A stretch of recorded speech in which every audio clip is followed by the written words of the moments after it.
Hello humankind, hope you all are fit and fine. The Phytoplankton Academy welcomes you all. आज हम पढ़ेंगे chapter 11 class 9th science NCERT and chapter name is sound. तो बच्चे sound क्या होती है? It is a form of energy. ये एक एनर्जी होती है that produce a sensation of hearing in our ears. हमारे कानों में एक सेंसेशन ऑफ हियरिंग को प्रोड्यूस करती है ताकि हम आवाज़ों को सुन सकते हैं। लाइट क्या होती है? Is a form of energy जो हमें चीज़ों को विजिबल बनाने में यूज़ होती है। और sound is a form of energy which produce a sensation of hearing in our ears. Different kinds of sounds आपने सुनी होगी, ह्यूमन्स, बर्ड्स, वेल्स, मशीन, अलग अलग टाइप के जो ऑब्जेक्ट होते हैं उनकी साउंड अलग होती है। इसका क्या रीज़न है आज के चैप्टर में क्लियर करेंगे। एक चीज़ आपको अंडरस्टैंड करनी है कि साउंड जो एनर्जी है ये एक वेव की फॉर्म में ट्रेवल करती है। अब वेव क्या होती है? दो टाइप्स की वेव्स हम यहाँ पर पढ़ेंगे। एक होती है electromagnetic waves and other one is mechanical waves. Electromagnetic waves वो वेव्स होती हैं जिनको ट्रेवल करने के लिए मीडियम की ज़रूरत नहीं होती। ठीक है, फॉर एग्जाम्पल आपका लाइट एक ऐसी वेव है जो लाइट एक ऐसी फॉर्म ऑफ एनर्जी है जिसको ट्रेवल करने के लिए मीडियम की ज़रूरत नहीं होती and light is a electromagnetic waves. Example कैसे समझते हैं? सन है, सन से जो लाइट आती है हमारी अर्थ पर, ठीक है, इधर अर्थ है, इस बीच में कोई मीडियम नहीं होता। यहाँ पर स्पेस है और आपको पता है कि स्पेस में एटमॉस्फेयर नहीं है तो वहाँ पर कोई मीडियम नहीं है ट्रेवल करने के लिए, बट लाइट हमारी अर्थ पर आसानी से पहुँच जाती है। बट साउंड यहाँ से नहीं आ पाती। अगर सन में कोई भी किसी भी तरह का न्यूक्लियर फ्यूज़न हो रहा है, वहाँ पर आवाज़ें हो रही हैं तो वो हमारे अर्थ तक नहीं आ रही हैं, या फिर स्पेस में हम लोग जाकर बात करते हैं, वहाँ पर बात करने की कोशिश करेंगे तब आवाज़ें बाहर तक नहीं आती हैं। इट मीन्स कि जो साउंड होती है उसको ट्रेवल करने के लिए मीडियम की ज़रूरत होती है, बट लाइट को ट्रेवल करने के लिए मीडियम की ज़रूरत नहीं होती। तो जिनको ट्रेवल करने के लिए मीडियम की ज़रूरत होती है वो आपकी मैकेनिकल वेव्स के अंदर आती हैं। For example sound. I hope it's clear. Okay, so there are also forms of energy like mechanical energy, light energy, etc. We have talked about the mechanical energy in the previous chapter. पहले हमने mechanical energy की बात की है। Now conservation of energy का concept आप लोगों ने पढ़ा होगा, which states that energy can neither be created nor be destroyed, it can be transfer from one form to another. ठीक है, 5th स्टैंडर्ड से हमने ये सारी चीज़ों को रट लिया था। अब जब आप क्लैप करते हो तो साउंड प्रोड्यूस होती है, और क्या साउंड प्रोड्यूस करने के लिए आपको एनर्जी की ज़रूरत होती है? बिल्कुल होती है। किस एनर्जी की ज़रूरत होती है ये इस चैप्टर में पढ़ेंगे। तो बच्चा साउंड जब प्रोड्यूस होती है और वो ट्रांसमिट होती है, एक जगह से दूसरी जगह तक पहुंचती है, तो वो मीडियम का सहारा लेती है। बिना मीडियम के साउंड प्रोड्यूस नहीं हो सकती। इसीलिए मैंने आपको बताया कि स्पेस में वैक्यूम होता है, मीडियम नहीं होता, इसीलिए हम स्पेस में बात करते हैं तो आवाज़ एक दूसरे तक नहीं पहुंचती। ठीक है, एंड जब मीडियम की सहारा लेती है उसके बाद हमारे कानों तक पहुंचती है। So basically production of sound कैसे होता है? जब भी वाइब्रेशन होता है तब साउंड प्रोड्यूस होती है। बिना वाइब्रेशन के साउंड प्रोड्यूस नहीं हो सकती। एंड जितने भी काइंड के वाइब्रेशंस होते हैं सभी साउंड को प्रोड्यूस करते हैं। यस, अगर आप छोटा सा वाइब्रेशन करके देखो उससे भी साउंड प्रोड्यूस होती है, बट आप उस साउंड को सुन नहीं सकते, क्योंकि ह्यूमन बीइंग की जो साउंड सुनने की टेंडेंसी होती है that is 20 hertz to 20 kilo hertz. अगर आप किसी तरह का वाइब्रेशन करते हो जिसकी जो फ्रिक्वेंसी है 20 हर्ट्ज से नीचे की होती है, तो साउंड तो बच्चा वहाँ पर भी प्रोड्यूस होती है, बट प्रॉब्लम क्या है? हम उसको सुन नहीं सकते। कौन सुन सकता है फिर उसको सुन सकती हैं डियर, ठीक है, उसको सुन सकते हैं एलिफेंट्स, इससे नीचे की जो साउंड होती है। वैल उसको सुन सकती है, डॉल्फिन उसको सुन सकती है। ठीक है, अगर 20 किलो हर्ट्ज से ज़्यादा की साउंड प्रोड्यूस होती है तब कौन सुन सकता है? उनको हम कहते हैं अल्ट्रासाउंड। ठीक है, अल्ट्रासाउंड एंड अल्ट्रासाउंड, इनको इंफ्रासोनिक साउंड कहते हैं। अल्ट्रासाउंड्स होती हैं बैट्स सुन सकती हैं, सॉरी, एंड डॉल्फिन्स भी सुन सकती हैं। ठीक है, तो डॉल्फिन्स कैटेगरी में आती हैं जो लॉन्ग रेंज ऑफ साउंड को सुन सकती हैं। नाउ अब आपको कैसे प्रोड्यूस करनी है? आपके पास एक ट्यूनिंग फोर्क होगा, उस ट्यूनिंग फोर्क को आप वाइब्रेट करिए तो यहाँ पर साउंड प्रोड्यूस होगी। ठीक है, यहाँ पर ट्यूनिंग फोर्क है आपके पास, इस ट्यूनिंग फोर्क को आप इस तरीके से वाइब्रेट करेंगे इधर इधर तो यहाँ पर साउंड प्रोड्यूस होगी। ठीक है, अब इसका एक अच्छी सी एक्टिविटी यहाँ पर देख लेते हैं। बेसिकली क्या करना है, एक वाटर ग्लास में लेना है आपको और इस ग्लास को पूरा फिल कर लेना है, यहाँ तक ब्रिम तक फिल कर लेना है।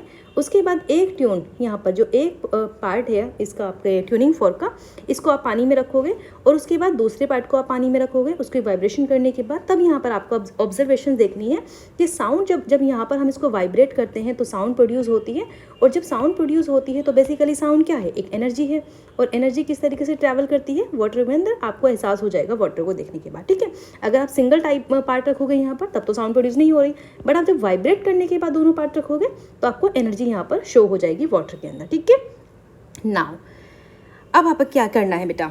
ठीक है, अब पढ़ना है आपको कि जो साउंड वेव्स होती है, वेव्स मैंने आपको बता दिया, जो साउंड होती है बेसिकली हमने पढ़ा कि मैकेनिकल वेव्स के अंदर आती है, लेकिन ये मैकेनिकल वेव्स में भी 2 टाइप्स की वेव्स होती हैं। एक होती है आपकी लॉन्गिट्यूडनल वेव्स, लॉन्गिट्यूडनल जिसका एग्जाम्पल है आपका साउंड वेव्स, और दूसरी होती है ट्रांसवर्स वेव्स। ठीक है, ट्रांसवर्स वेव्स। ठीक है, तो लॉन्गिट्यूडनल वेव्स और ट्रांसवर्स वेव्स में फ़र्क क्या होता है? बेसिकली जो लॉन्गिट्यूडनल वेव्स होती हैं, अगर आपके पास कोई स्प्रिंग है लाइक दिस, ठीक है, और आप स्प्रिंग को इस तरीके से वहाँ पर इस तरीके से उसको वाइब्रेट कराते हो, ठीक है, स्प्रिंग को, तो यहाँ जो साउंड वेव्स ट्रेवल होती है वो लॉन्गिट्यूडनली चलती है, इसके पैरेलली चलती है। ठीक है, लेकिन जब साउंड वेव्स अगर आप इसको ऊपर की तरफ से खींचकर, यहाँ पर ऊपर की तरफ से खींचकर इसको तब साउंड प्रोड्यूस करते हो, तो वाइब्रेशन करते हो और साउंड प्रोड्यूस होती है, तब क्या होता है, particles up and down, up and down, up and down, यानी कि परपेंडिकुलर चलते हैं।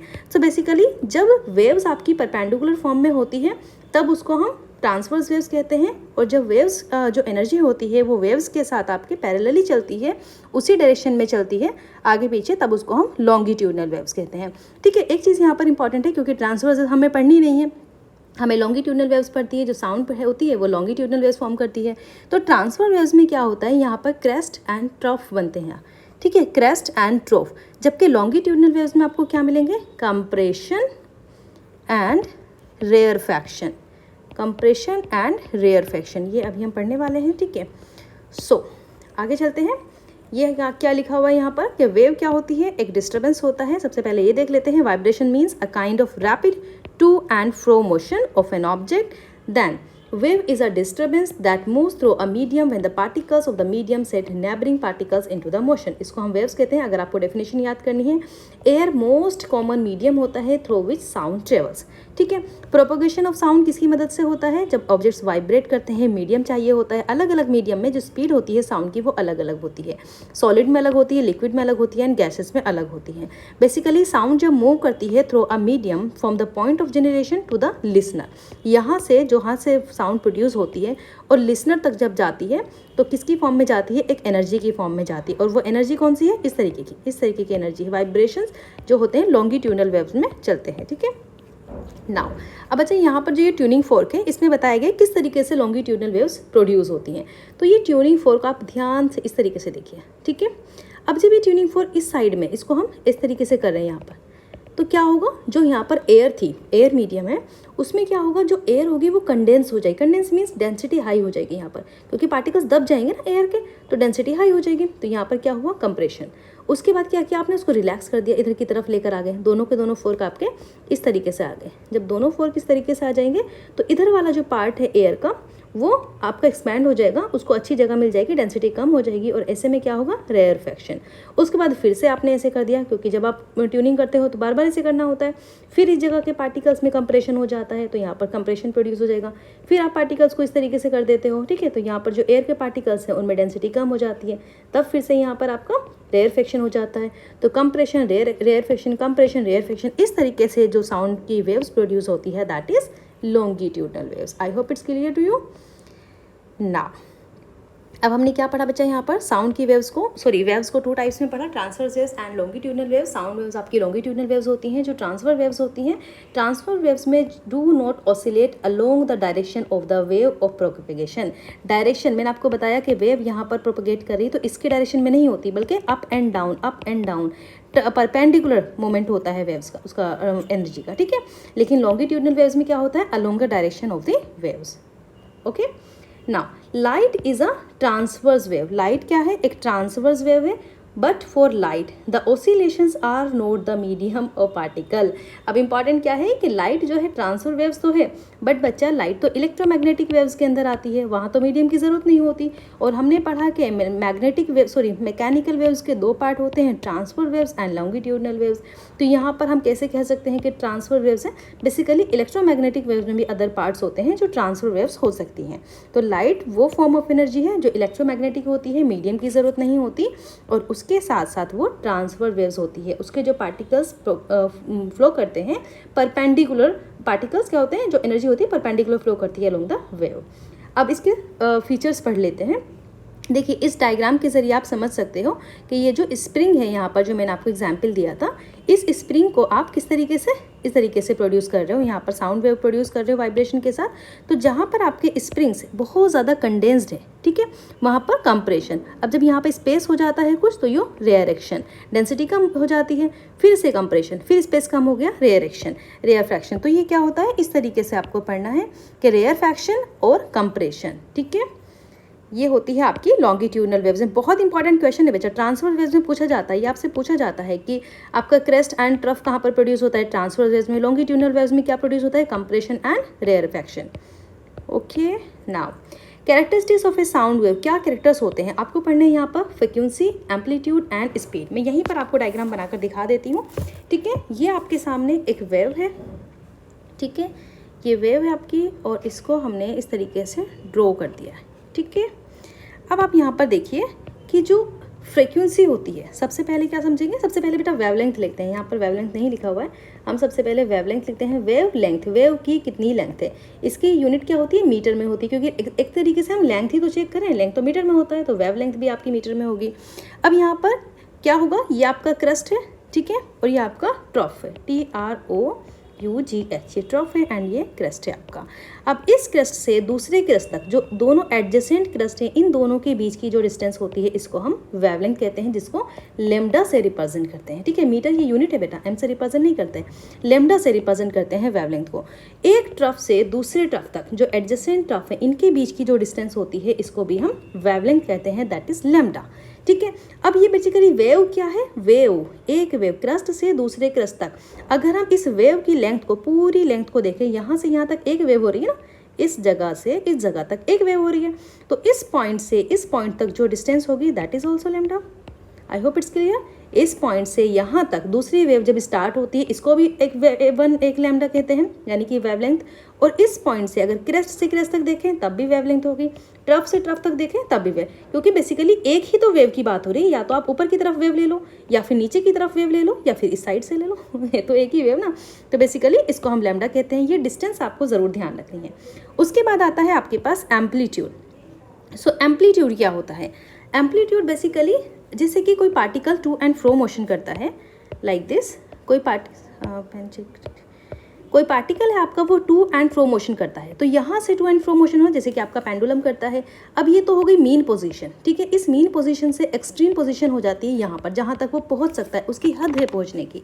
अब जो पार्टिकल मीडियम से एक्सट्रीम पोजीशन तक कितनी डिस्टेंस कवर करता है, ये भी आपका क्या है, ये आपका एम्पलीट्यूड है। इसको भी हम मीटर में मेजर करते हैं, क्योंकि लेंथ ही तो चेक कर रहे हैं ना यहाँ पर भी, तो ये भी आपका एम्पलीट्यूड। अब इस वेव की फॉर्म में कैसे देखेंगे, ये तो हो गई उसकी मीन पोजीशन, ठीक है, मीन पोजीशन, और ये हो गई एक्सट्रीम पोजीशन। इससे ऊपर तो नहीं जा रहा ना, इस वाली वेव में तो हम यहीं तक कंसीडर करेंगे।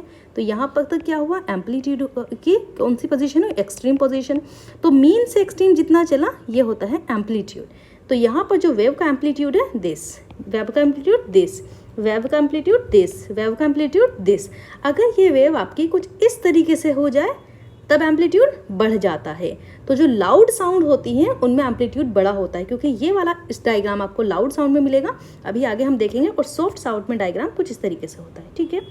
तो ये थोड़ा डिफरेंस होता है कि सॉफ्ट साउंड में एम्पलीट्यूड कम होता है, लाउड साउंड में एम्पलीट्यूड ज़्यादा होता है, क्योंकि लाउड साउंड में मीन से एक्सट्रीम तक की जो पोजीशन होती है, जो डिस्टेंस होती है, that is long as compare to soft sound. Okay, तो हमने क्या क्या पढ़ा वेव के अंदर अभी तक, मैंने आपको वेवलेंथ बताई, देन एम्पलीट्यूड बताया। अब पढ़ते हैं फ्रीक्वेंसी। फ्रीक्वेंसी क्या होती है, कितनी फ्रीक्वेंसी से काम कर रहे हो, इतनी जल्दी जल्दी जल्दी बार बार जो चीज़ें होती हैं पर साइकिल को हम क्या कहते हैं, फ्रीक्वेंसी कहते हैं। यहाँ पर अगर आपके सामने कोई वेव है, नॉर्मल वेव मैंने यहाँ पर बनाई है, ठीक है। इस वेव को आप कैसे कंसिडर करोगे, मान लीजिए 1 मिनट में ये वेव कंप्लीट हो गई यहाँ तक, तो यहाँ पर वेव काउंट करेंगे 1, देन ये पूरा इस तरीके से बनाएंगे, देन अनदर 2, देन 3, यहाँ पर आके ये हाफ हो गया, तो कितनी साइकिल हुई, 2.5, ठीक है। अगर मैं इस वेव को इस तरीके से बनाऊँ, यहाँ पर 1, ये मैंने वेव बना दी फॉर एग्जाम्पल, ठीक है। अब मैं काउंट कर रही हूँ यहाँ पर कि कितनी वेव्स मैंने बनाई हैं, 1, देन 2, देन 3, देन 4। तो कितना हुआ, 4 वेव्स हो गए हमारी 1 मिनट के अंदर या 1 सेकंड के, जो भी आप पर सेकंड पर मिनट चेक कर रहे हो। तो यहाँ पर 1 सेकंड में मैंने कितनी वेव्स आई है इस वेव के अंदर, 4 वेव्स यहाँ पर बनी है। तो फ्रिक्वेंसी कितनी हुई, 4। अगर मैं इसमें यहाँ पर इस तरीके से बनाऊँ यहाँ पर, तो हो सकता है कि ये टोटल 10 हो फॉर एग्जाम्पल। तो कितना होगा, 10 वेव्स का हुई, तो कितनी फ्रिक्वेंसी हुई, 10 फ्रिक्वेंसी हुई। इससे ज़्यादा भी हो सकती हैं। तो 1 मिनट में हम पर सेकेंड हम चेक करते हैं 1 सेकेंड में कितनी वेव्स प्रोड्यूस होती हैं, उसको हम क्या कहते हैं, फ्रिक्वेंसी कहते हैं। या फिर इसको साइकिल्स भी कह सकते हैं। तो यहाँ पर क्या होगा, साइकिल्स पर सेकेंड को हम फ्रिक्वेंसी कहते हैं। अब फ्रिक्वेंसी को हम कभी कभी एफ से भी डिनोट करते हैं, उसके अलावा म्यू से भी डिनोट करते हैं। ठीक है, ये चीज़ आपको याद रखनी है। इसकी यूनिट क्या होती है, इसकी यूनिट होती है हर्ट्ज। इसको हम सेकेंड इनवर्स भी कहते हैं। ठीक है, नाउ अब वेव्स के अंदर सेकेंड चीज़ हमें क्या देखनी है, last 4th point, that is time. ठीक है, तो ये आपकी वेव्स ही, फिर से मैंने सिंपल वेव्स बना दी है। अब इस सिंपल वेव्स में हम क्या देखेंगे, टाइम पीरियड। तो बच्चा जब एक फ्रिक्वेंसी कितनी थी, फ्रिक्वेंसी का मतलब क्या था कि नंबर ऑफ साइकिल्स, लेकिन हमें क्या देखना है, टाइम पीरियड। कितने टाइम पीरियड में एक वेव चली है। तो यहाँ से एक वेव चली है, यहाँ से यहाँ तक एक वेव पूरी हो गई। भाई इसने यहाँ से यहाँ तक कितना टाइम कवर करा, ये जो एक वेव को चलने में टाइम लगा, कितना लगा, यही तो है t1। इसी को तो हम टाइम पीरियड कहते हैं। अगर आपने इस वेव के अंदर देखो कि इसको यहाँ से यहाँ तक चलने में, ये आपकी वेव, सॉरी मैंने छोटी गलत बना दी है, कलर चेंज करना पड़ेगा। ठीक है, सॉरी रेड लेते हैं। ये मैंने वेव बनाई है और इस वेव में जो वेव बन रही है, हो सकता है लाउड साउंड हो। यहाँ पर आप देखोगे तो लाउड साउंड में क्या वेव बनकर आई है, बहुत जल्दी से। ये जो टाइम पीरियड है कितनी जल्दी कवर कर लिया इसने, एक वेव कितनी जल्दी बना दी। ठीक है, यहाँ पर एक वेव कितनी जल्दी बन गई, तो टाइम पीरियड कितना हुआ, यहाँ पर भी t1। लेकिन ये t1, ये जो t2 यहाँ पर आया है, ये t2 कम हो जाएगा as compare to t1। t1 में तो ज़्यादा लगा था। आराम से जब बातें करते हैं तो एक वेव प्रोड्यूस होने में टाइम ज़्यादा लगता है। जल्दी जल्दी ये जो लाउड साउंड प्रोड्यूस करते हैं, तब आपका क्या होता है, जो टाइम पीरियड होता है एक वेव प्रोड्यूस होने में, इसीलिए उसमें टाइम कम लगता है। इसलिए कहते हैं बेटा गला फाड़ के बात नहीं करनी है, क्योंकि उससे क्या होता है, जो वेव प्रोड्यूस हो रही है कम टाइम में प्रोड्यूस हो रही है, और क्या होता है, आपका गला ख़राब हो जाएगा। ठीक है, आगे तो हमने क्या क्या पढ़ लिया बच्चा, हमने यहाँ पर आपको बता दिया फ्रिक्वेंसी, एम्पलीट्यूड, देन लैम्डा बता दिया, वेवलेंथ, उसके बाद टाइम पीरियड बता दिया। अब स्पीड बताना रहेगा। स्पीड तो बच्चा सिंपल है। स्पीड का फॉर्मूला क्या होता है, हमने पढ़ा, स्पीड का फॉर्मूला होता है डिस्टेंस अपॉन टाइम। ठीक है, डिस्टेंस अपॉन टाइम। जब लाइट, सॉरी ये वेव्स की हम बात करते हैं, साउंड वेव्स की, तो डिस्टेंस को मैंने आपने किससे क्या बताया, वेव की डिस्टेंस है, तो बच्चा वेवलेंथ ही होगी। तो वेवलेंथ अपॉन टाइम, टाइम क्या देखा था हमने, टाइम पीरियड। तो टाइम पीरियड को t से, और स्पीड को यहाँ पर हम v से रिप्रेजेंट करेंगे। So v is equal to lambda upon t। ये होता है आपका फॉर्मूला स्पीड का। अच्छा, एक इंपॉर्टेंट फॉर्मूला और आपको याद रखना है, v is equal to n lambda. n क्या है यहाँ पर, n फ्रिक्वेंसी। इसको आप n भी कह सकते हो या फिर f भी कह सकते हो, जैसे मैंने आपको बताया म्यू भी कह सकते हो। मैंने आपको म्यू बता रखा है, तो आप इसको म्यू लैम्डा भी कर सकते हो। ठीक है, तो ये क्या हुआ, फ्रिक्वेंसी हुई। अब फ्रिक्वेंसी को क्या कहते हैं, ये फ्रिक्वेंसी आपकी होती है n, फ्रिक्वेंसी को क्या कहते हैं, 1/t। ठीक है, तो ये क्या हो जाएगा, 1/t। अगर आप यहाँ पर देखो लैम्डा इंटू 1/t, इसको करो तो 1/t के बराबर क्या आ जाएगा, म्यू आ जाएगा। तो फॉर्मूला आपका म्यू लैम्डा या फिर n लैम्डा। अलग अलग तरीके से अलग अलग बुक्स में दिया होता है। जो रेफरेंस बुक होती हैं उनमें n लैम्डा दिया होता है। ठीक है, और जो आपकी ये NCERTs वगैरह या फिर गवर्नमेंट बुक्स होती हैं, इनमें आपका म्यू दिया होता है। ठीक है, नाउ सो कंप्रेशन क्या था, अभी लॉन्गिट्यूडनल वेव्स में पढ़ा, ये वो रीजन है जहाँ पर पार्टिकल्स क्राउडेड होते हैं टुगेदर एंड रिप्रेजेंट होते हैं by the upper portion of the curve. ठीक है, the peak represent the region of maximum compression. इसीलिए कंप्रेशन वो रीजन है जहाँ पर डेंसिटी, मैंने कहा था ना आपसे कि density as well as pressure भी हाई होता है। और रेयर फ्रैक्शंस कौन सी जगह है, जहाँ पर लो प्रेशर होता है, पार्टिकल्स स्पीड अपार्ट एक दूसरे से दूर दूर होते हैं, रिप्रेजेंटेड होते हैं बाय वैली की तरह, और लोअर पोर्शन होता है कर्व का। ठीक है, peak is called crest, peak को हम क्रेस्ट कहते हैं, और वैली को ट्रफ कहते हैं। किस फॉर्म में, ट्रांसवर्स वेव्स में।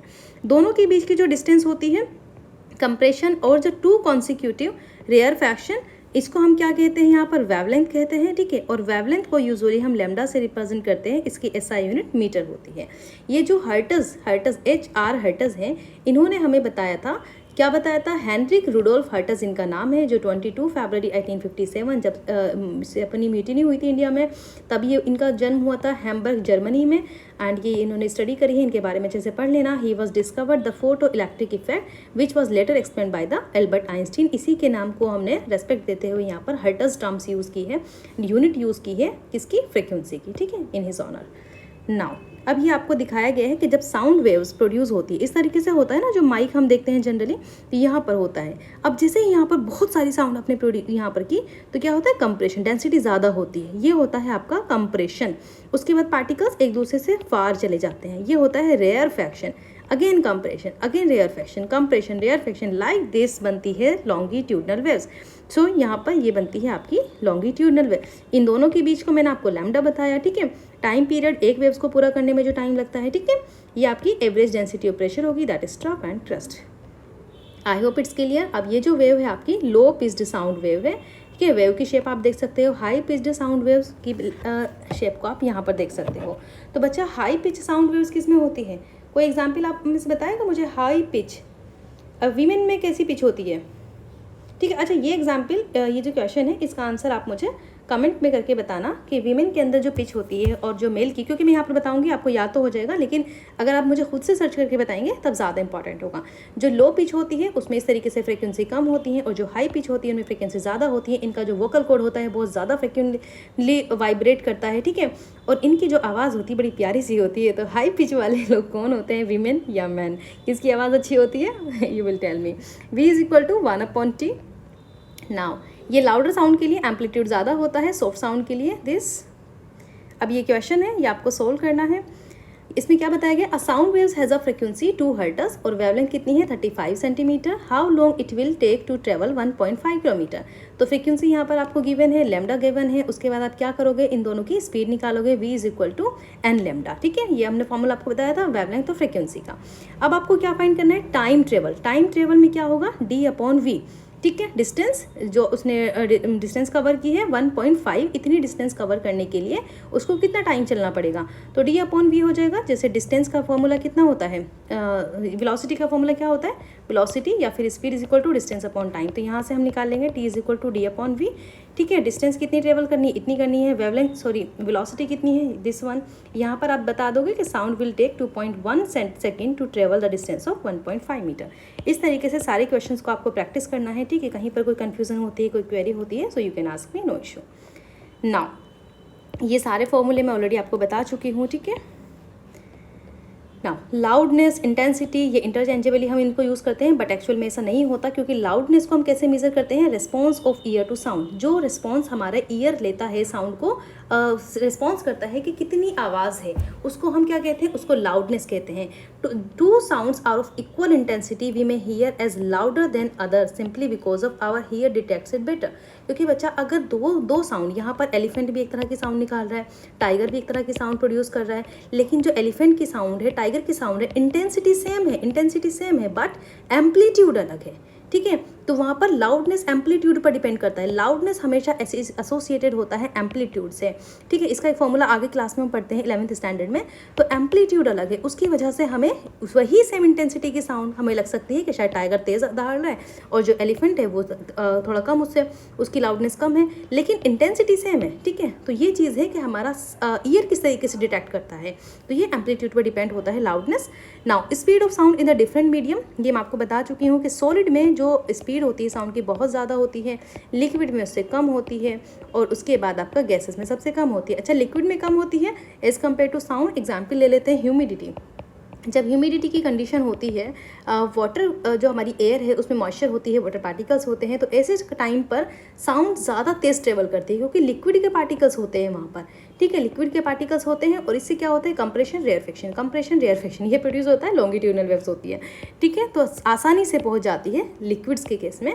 गैसेज में टाइम लेती है, इतना भी टाइम लेती है, माइनर डिफरेंस होता है, बहुत कम। साउंड सॉलिड में तो ज़्यादा होता है। एवरीबडी नोज कि अगर कोई टेबल के ऊपर यहाँ पर सिर रखे हुए बैठा है बच्चा और दूसरे ने यहाँ पर साउंड प्रोड्यूस की, तो बहुत जल्दी जल्दी पार्टिकल जो है ट्रेवल कर लेते हैं। पार्टिकल्स इतने करीब होते हैं, मैटर में हमने पढ़ा है, तो आसान होता है उनके लिए ट्रेवल करना। अब गैस के पार्टिकल्स तो दूर दूर होते हैं, उनके लिए इतना आसान नहीं होता, ठीक है।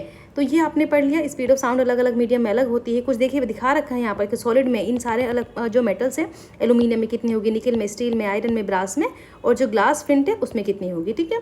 उसके बाद लिक्विड्स में अलग अलग, लिक्विड्स में भी अलग अलग होती है, अलग अलग गैसेस में भी अलग अलग होती है, ठीक है। सबसे ज़्यादा किस गैस में होती है, हाइड्रोजन में। नाउ रिफ्लेक्शन ऑफ साउंड, अरे भाई लाइट का रिफ्लेक्शन तो पढ़ा ही था, साउंड का रिफ्लेक्शन क्या होता है। रिफ्लेक्शन ऑफ साउंड बच्चा होता है जब एक साउंड जैसे कि बाउंस बैक करती है ना, बॉल बाउंस बैक करती है, यहाँ पर डाला और फिर वापस आ गई। इसी तरीके से लाइट भी थी, रिफ्लेक्शन की वजह से हम चीज़ों को देख पाते थे। इसी तरीके से साउंड भी होती है, वो भी रिफ्लेक्ट बैक करती है। और साउंड का रिफ्लेक्ट बैक बड़ा ही इंपॉर्टेंट होता है, बिकॉज कि साउंड का जब रिफ्लेक्शन होता है तो क्या हमें आवाज़ कैसे प्रोड्यूस होती है, रिफ्लेक्शन की वजह से आवाज़ प्रोड्यूस नहीं होती, रिफ्लेक्शन की वजह से हमें कुछ अलग चीज़ें सुनाई देती हैं, दैट इज़ इको, और उसके अलावा रिवर्बेरेशन, ठीक है। रिवर्बेरेशन क्या होता है, ये होता है कि persistent of sound in an auditorium, ये जो रिपीटेड रिफ्लेक्शन होता है ना, बार बार रिपीटेड रिफ्लेक्शन, तो इसको हम कहते हैं रिवर्बेरेशन, ठीक है। जब से कि आप कहीं पर भी बैठे हो, एक बंद कमरे में हो, छोटे से कमरे में आप बात कर रहे हो, तो वहाँ पर क्या होता है, अगर थोड़ा सा तेज़ अगर बात कर रहे हो तो वो जो साउंड होती है आपकी, वो वापस से रिफ्लेक्ट होती है, रिफ्लेक्शन होता है, टकराती है दीवार से, वापस आती है। लेकिन पूरी साउंड, जो वर्ड्स आप पूरे कह रहे हो, पूरे से वापस नहीं आते, उसका लास्ट पार्ट, टेल आता है, जो हमने वर्ड कहा उसका टेल पार्ट आता है वापस, तो ये क्या होता है, रिवर्बेरेशन। लेकिन अगर आप बहुत दूर की डिस्टेंस पर हो, डिस्टेंस ऐसा समझ लीजिए कि आप अराउंड 17, ये एक डेटा है जो हमें बताता है कि 17.2 मीटर, इस मीटर की डिस्टेंस से ज़्यादा की दूरी पर आप बैठे हो, आपका जो दूर है जहाँ पर आप बैठे हो वहाँ से 17.2 किलोमीटर, 17.2 इतनी दूरी पर कोई चीज़ नहीं है। फिर उसके बाद कोई चीज़ आती है या इससे ज़्यादा दूरी पर जाकर कोई चीज़ आती है, तो उससे जब टकरा कर हमारी जो साउंड वेव्स है वो वापस आती है, तो पूरा वर्ड लेकर वापस आती है। जो हमने कहा था ना, पूरा वर्ड, आप जाकर कहीं भी पहाड़ों में चिल्लाने की कोशिश करना, जो भी चीज़ें आप कहोगे वहाँ पर, तो वो पूरी की पूरी ऐसी वापस आती हैं। लेकिन एक छोटे से कमरे में जब हम करते हैं तो क्या होता है, जो हमने वर्ड कहा है उसका टेल पार्ट, लास्ट वाला पार्ट वापस होता है, जिसको हम रिवर्बेरेशन कहते हैं। तो ये दोनों चीज़ें आपको याद रखनी है, एक होता है आपका रिवर्बेरेशन, ठीक है, और एक होता है इको, ठीक है। तो इको कहाँ पर प्रोड्यूस होती है, जहाँ पर डिस्टेंस हमारे सराउंडिंग में 17.2 मीटर से ज़्यादा होती है।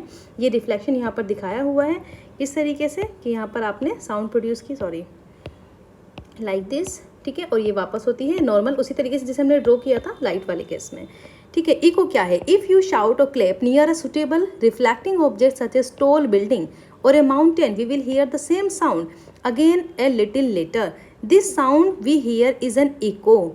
ये जो एक साउंड हम प्रोड्यूस सुनते हैं इसको इको कहते हैं। बेसिकली यहाँ पर इन्होंने दिखाया नहीं है, डाटा नहीं दिया है, बट जहाँ पर डिस्टेंस 17.2 मीटर से दूर दूर तक हमारे होती है तब हमें इको सुनाई देती है, अदरवाइज वो रिवर्बेरेशन होती है, ठीक है। यहाँ पर दिया हुआ है reverberation, sound created in a big hall will persist by repeated reflection, बच्चा रिपीटेड रिफ्लेक्शन जरूर याद रखना है, from walls until it is reduce to a value where it is no longer audible, फिर ज़्यादा ऑडिबल नहीं होती।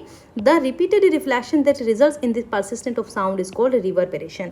किसी ऑडिटोरियम में अगर हम जाएं, big hall, excessive reverberation is highly undesirable, क्योंकि ज़्यादा अगर रिवर्बेरेशन होता है, बार बार रिफ्लेक्शन हो रहा है, भाई नहीं दिल चाहता वहाँ पर बैठने का, तो वो अनडिजायरेबल होता है, ठीक है।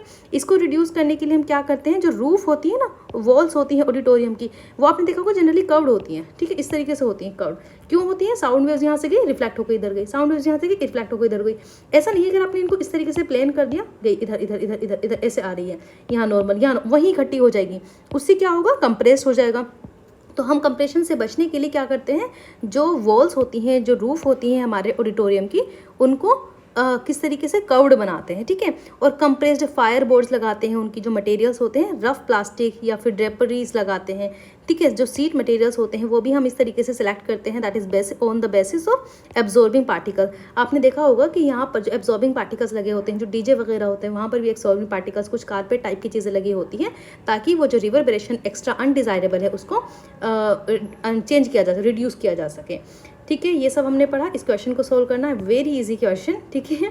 Use of multiple reflection of sound, megaphone, loud hailer, horns, इन सब में हम मेगाफोन में आपने देखा, हॉर्न्स में, इन सब में क्या होता है मल्टीपल रिफ्लेक्शन होता है साउंड का, ताकि हम साउंड को तेज प्रोड्यूस कर सकें। इवन स्टेथोस्कोप में भी यही होता है इस तरीके से मल्टीपल रिफ्लेक्शन, ठीक है। तो ये डॉक्टर सुन लेता है यहाँ पर।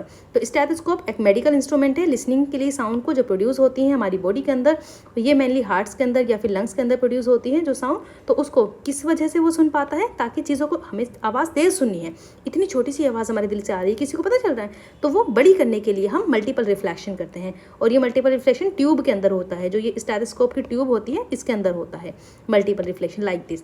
इसी तरीके से आपके मेगाफोन, हॉर्न्स, इन सब में मल्टीपल रिफ्लेक्शन होता है ताकि चीज़ें तेज सुनाई दे सकें एक पर्टिकुलर पॉइंट पर। यहाँ पर ये दिखाया हुआ है कर्व्ड सीलिंग, कॉन्फ्रेंस हॉल की कर्व्ड सीलिंग, यहाँ से साउंड प्रोड्यूस हुई, यहाँ पर गई रिफ्लेक्ट बैक, यहाँ प्रोड्यूस हुई रिफ्लेक्ट बैक, यहाँ प्रोड्यूस हुई रिफ्लेक्ट, सारी की सारी साउंड कहाँ जा रही है, ऑडियंस के पास जा रही है, ठीक है।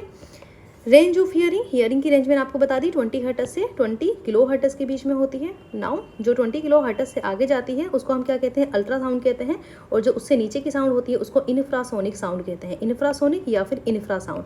तो 20 हर्ट्ज से नीचे की साउंड, यूपीएससी में क्वेश्चन पूछा गया बच्चा कि 5 हर्ट्ज की साउंड कहाँ किस कैटेगरी में आएगी, तो ये इन्फ्रासाउंड या फिर इन्फ्रासोनिक साउंड। इससे ज़्यादा ऊपर चले जाते हैं तो आपकी क्या होती है, अल्ट्रासाउंड, ठीक है। ये पूरा अच्छे से डिटेल में पढ़ लेना, सब में दिया हुआ है जो मैं आपको बता चुकी हूँ, वेल्स, एलिफेंट, इन सब को इन्फ्रासाउंड भी सुनाई देती है। और अगर हम बैट की बात करें तो उसको अल्ट्रासाउंड भी सुनाई देती है जो 20 किलो हर्ट्ज से ज़्यादा होती है, ठीक है। Ultrasound is produce by animals such as dolphin produce करती है, बेड्स, पोर्पोइसेस, इन सब ये अल्ट्रासाउंड प्रोड्यूस करते हैं, इसीलिए सुन भी पाते हैं। Rats also play games by producing ultrasound.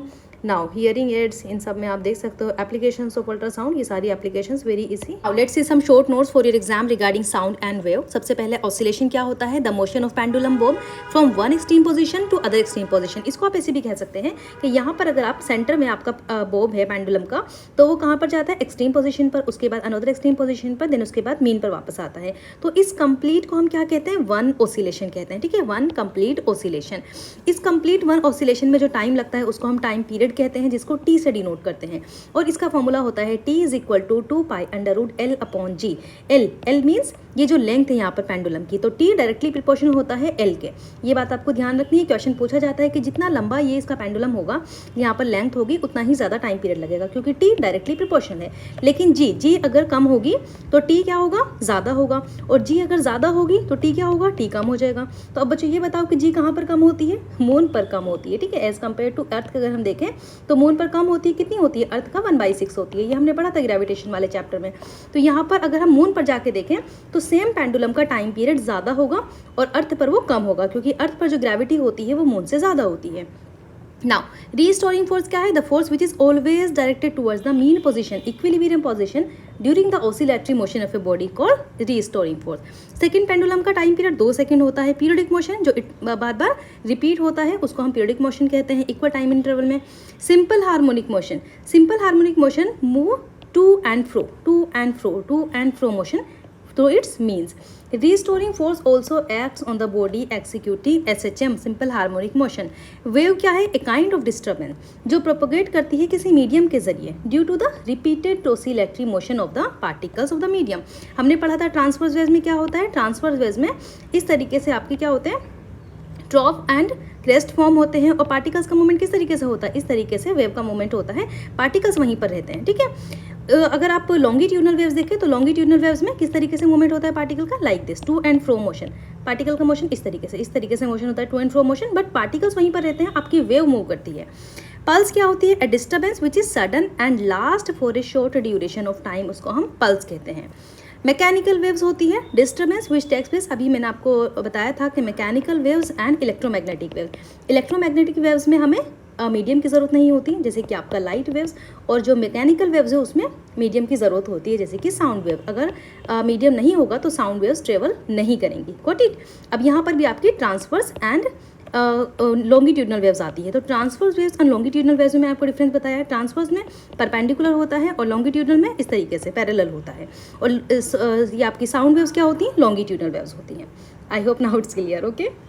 Sound wave is mechanical waves, but light waves electromagnetic. Light wave do not need any medium for their propagation. Light waves can pass through the vacuum, but sound waves cannot pass through the vacuum. Transverse waves में वही particle का movement perpendicular, और यहाँ पर crest and ट्रॉफ form होते हैं। Crest को हम एलिवेशन भी कहते हैं इस तरीके से, और डिप्रेशन को हम क्या कहते हैं यहाँ पर, ट्रॉफ्स।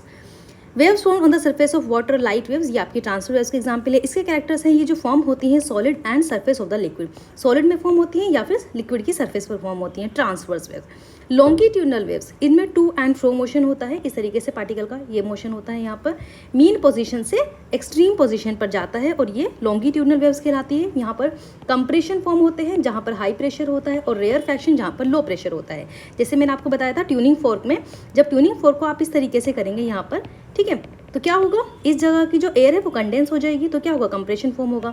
उसके बाद जब आपको इस तरीके से उसको फोल्ड कर देंगे, तब क्या होगा, यहाँ पर जो यहाँ की एयर है वो आपकी क्या होगी, उसकी डेंसिटी कम हो जाएगी, तो रेयर फ्रैक्शन फॉर्म होगा। इस तरीके से कंप्रेशन रेयर फ्रैक्शन और आपकी लॉन्गिट्यूडनल वेव्स फॉर्म हो जाती हैं। ये हुआ आपका स्प्रिंग में, साउंड वेव्स में। ओके, लॉन्गिट्यूडनल वेव्स आपकी प्रोड्यूस होती हैं सॉलिड, लिक्विड एंड गैसेस में, ठीक है। साउंड वेव्स मैकेनिकल वेव्स हैं जो एक्साइट करती हैं the sensation of hearing, are called sound waves, ये मैं आपको बता चुकी हूँ। Sound waves through airs are longitudinal waves and sound light waves are transverse wave. यहाँ पर देखिए इस तरीके से हमने आपको बताया था कि ये एक वेव फॉर्म होती है। Now, sound waves, those mechanical waves which can excite the sensation of hearing are called sound waves. Sound waves through the air are longitudinal waves and light waves are transverse waves. यहाँ पर ये waves आपको दिखाई गई है, ये mean position है, और यहाँ पर क्या है, एक्सट्रीम पोजीशन, जहाँ तक वो जा रही है मीन से एक्सट्रीम तक जाएगी। इस एरिया को, लेंथ को क्या कहते हैं, एम्पलीट्यूड। बताया था आपको, क्रेस्ट से क्रेस्ट के बीच में जो लेंथ होती है वेव लेंथ, ये इस पॉइंट से इस पॉइंट तक वेव लेंथ, क्योंकि ये एक वेव की बात हो रही है। ट्रफ से ट्रफ तक देखें तो भी वेव लेंथ। ओके, वेवलेंथ आपको बता चुके हैं, एम्पलीट्यूड वही डिस्टेंस है जो मीन टू एक्सट्रीम होती है। टाइम पीरियड, फ्रीक्वेंसी का फॉर्मूला आपको बताया था, n = 1/t। Now speed of sound कितनी होती है, 3 × 10⁸ मीटर पर सेकेंड। वेलोसिटी का फॉर्मूला क्या होगा, फ्रीक्वेंसी इंटू वेवलेंथ, और यहाँ पर फ्रीक्वेंसी को अगर आप देखें तो 1/t, तो v = आप λ/t भी लिख सकते हैं, ठीक है। Now speed of sound depends temperature पर, ह्यूमिडिटी में ज़्यादा होती है साउंड की स्पीड, डायरेक्टली प्रोपोर्शनल होती है ह्यूमिडिटी ऑफ द एयर, जितनी ज़्यादा ह्यूमिडिटी होगी उतनी ज़्यादा साउंड वेव स्पीड होगी। सॉलिड में ज़्यादा, लिक्विड में कम, गैसेस में कम। कितनी होती है, अगर स्पीड की बात करें, स्टील में 15 गुना, वाटर में, स्टील सॉलिड है आपका, वाटर में 5 टाइम्स, एयर में 1 times. Speed of solid in vacuum 0 होती है, नहीं होती, ठीक है। वैक्यूम में स्पीड नहीं आती, मतलब वैक्यूम में आवाज़ नहीं आती। लाउडनेस, इसका आप एक छोटा सा मॉडल भी बना सकते हैं। एक इस तरीके से एक फ्लास्क ले लीजिए, उसके अंदर का सारा जो एयर है उसको बाहर निकाल के वैक्यूम कर दी, फिर अंदर कुछ बजा कर देखिए, मोबाइल लग के देखिए, किया था हमने एक छोटा सा। यहाँ से आप क्या करोगे, किसी भी सक्शन पंप से यहाँ से एयर बाहर निकाल दोगे, अंदर वैक्यूम हो जाएगा, फिर मोबाइल की रिंग बजवाइए अंदर, तो आवाज़ नहीं आएगी आपको, ठीक है। लाउडनेस क्या होता है, ये डिपेंड्स करता है एम्पलीट्यूड पर।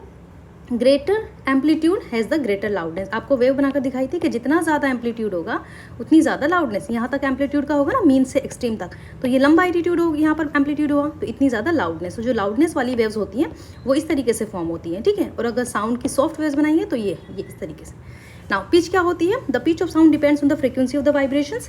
जितनी ज़्यादा फ्रीक्वेंसी, जितने बार उनका वाइब्रेशंस होगा, ये जितना ज़्यादा वाइब्रेशंस होगा पर सेकेंड उतनी ज़्यादा पिच होती है। वीमेन्स, मैंने आपसे अभी पूछा था ना, वीमेन में ज़्यादा पिच होती है, ठीक है। उनका जो वोकल कॉर्ड्स होता है वीमेन का, वो ज़्यादा वाइब्रेट करता है। ग्रेटर फ्रीक्वेंसी हाई पिच, ठीक है। ऑडिबल रेंज कितनी होती है ह्यूमन बींग्स में, 20 हर्ट्ज से 20 किलो हर्ट्ज, ठीक है। 20 किलो हर्ट्ज मतलब 20,000 हर्ट्ज, ठीक है। इसको हम सोनिक रेंज कहते हैं। इससे कम चली जाए तो इंफ्रासोनिक, इससे ज़्यादा हो जाए तो अल्ट्रासोनिक, और ये हमको सुनाई नहीं देती, ठीक है। सुपरसोनिक वेलोसिटीज़, जो वेलोसिटीज़ साउंड वेव से ज़्यादा होती हैं उनको हम सुपरसोनिक वेलोसिटीज़ कहते हैं। इको क्या होती है, the reflection of sound, bar bar sound reflect होकर वापस आ रही है, रिफ्लेक्शन ऑफ साउंड। ये आपको कहाँ सुनने को मिलता है, स्मूथ एंड हार्ड सरफेस पर। Echo will be heard if the minimum distance, मैंने आपको बताया मिनिमम डिस्टेंस 17.2 मीटर होनी चाहिए। डेप्थ ऑफ सी में आप ये सुन सकते हो, और जो आपकी बैट्स होती है वो भी इको के जरिए अपने प्रे को ढूंढती है, ठीक है, इस तरीके से इको के जरिए। रिवर्बरेशन क्या होता है, continuous occurrence of echoes. Reverberation is perceived when the reflected sound waves reach your ear in less than 0.1 second after the original sound waves, उसको हम रिवर्बरेशन कहेंगे। Sonar, sound navigation ranging, sonar sound navigation and ranging, ठीक है, ये इसके full form है।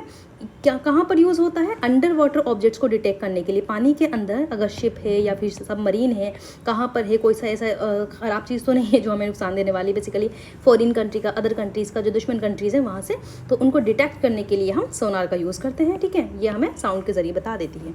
अब चलते हैं क्वेश्चन आंसर पर, ठीक है। थोड़े से क्वेश्चन मैं आपको बता देती हूँ। जो सबसे पहला क्या है यहाँ पर, साउंड वेव्स कैसी वेव्स होती हैं? Of course be longitudinal mechanical waves. Sound waves in air are, air में कैसी होती है साउंड वेव्स? लॉन्गिट्यूडनल, कहीं पर भी हो किसी भी मीडियम में लॉन्गिट्यूडनल ही होगी। उसके बाद है sound waves are fastest in, कहाँ पर होती है? सॉलिड में। Sound waves can not pass through, कहाँ से पास नहीं कर सकती? वैक्यूम में। Which of the following frequency are not clearly audible to the human ear? Human ear की रेंज कितनी है? 20 से 20 किलो हर्ट्ज। 5 का बी 30, तो यहाँ क्या हो जाएगा यहाँ पर? Which of the following frequencies are not clearly audible to the human ear? कौन सी ह्यूमन ईयर के लिए ऑडिबल नहीं है? तो हमारी रेंज क्या होती है? 20 से 20 किलो हर्ट्ज। अब देखिए 30 हर्ट्ज कितनी होगी? 30 हर्ट्ज, तो ये तो 20 के बाद आ जाएगी। 300 भी इसके बाद आ जाएगी। 30,000 हर्ट्ज नहीं आएगी, क्योंकि हम 20,000 तक ही सुन सकते हैं। तो बी आपका आंसर होगा। Frequency of sound waves can not expressed in, किस चीज़ में हम एक्सप्रेस नहीं कर सकते? हर्ट्ज होती है, सेकंड इनवर्स, ये मैंने आपको बताया। साइकिल्स में नहीं, साइकिल्स और नंबर्स होते हैं उसके। The distance between two consecutive crest L and the wavelength is given by two consecutive crest and distance दी गई है, इस तरीके से समझते हैं इसको, ठीक है। दो कॉन्सिक्यूटिव क्रेस्ट के बीच में जो डिस्टेंस दी गई है दैट इज एल। अब इन्होंने पूछा है वेवलेंथ कितनी होगी, तो बच्चा यही तो वेवलेंथ होगी, इसी को तो वेवलेंथ कहते हैं, इसी एल के बराबर हो जाएगी, एल आंसर होगा। Question number 8, the distance between a crest and it's consecutive trough is L, then wavelength कितनी होगी? तो यहाँ पर आपके पास क्रस्ट एंड ट्रफ, क्रस्ट यहाँ पर एक क्रस्ट और कॉन्सिक्यूटिव ट्रफ के बीच की जो डिस्टेंस दी हुई है, इतनी डिस्टेंस इन्होंने दी है एल, ठीक है। अब पूछा है हमसे वेवलेंथ कितनी होगी, तो वेवलेंथ यहाँ से यहाँ तक कितनी वेवलेंथ होती है? लैम्डा होती है। अब यहाँ तक तो इन्होंने डिस्टेंस दे दी है एल, तो इतनी कितनी होगी? ये भी एल होगी आपकी, तो कितना हो गया? 2L, तो लैम्डा कितना हो जाएगा? 2L। ओके, तो रेस्ट ऑफ द क्वेश्चंस मैं यहाँ पर आपको दिखा रही हूँ, इनको कोशिश करिएगा। अगर आपको समझ में नहीं आता है कोई भी question, so you can ask to me. Thank you so much.